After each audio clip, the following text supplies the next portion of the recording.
Natin na mong order, guys. Nag-order si Charles. Itlog. Ay, naman din mo? Check ka ba ito? Yan, let's eat. Gusto niyo man ta karon, guys. Kaon ako tag ramen. Pabalik ko na to si Charles. Oh, di na ko si Charles. Paano ko may ramen? Hindi sa pinaka-cheap na ramen, no? Pila raw magasto? 660 lang. Tapos may tunog, may tiyog-tingog po, oh. Tapos sa totong order. A few moments later.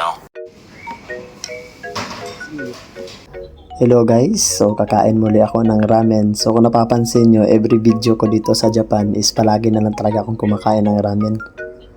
Kasi pag nag-end na yung kontrata ko and makawin ako ng Pilipinas, magiging alaala na lang ang lahat. So isa sa pinaka the best na experience ko dito sa Japan talaga is ang kumain ng ramen. Kasi iba talaga yung feeling pag nakakain ka ng ramen. So hindi naman siya pwedeng araw-arawin kasi hindi rin ito maganda sa katawan. Kaya every rest day lang ako kumakain. Soon, pag uwi ako ng Pilipinas, mamimiss ko to. Grabe. Talaga hindi ko ipagpapalit ng ramen ng Japan. Talagang napakasarap. Diba?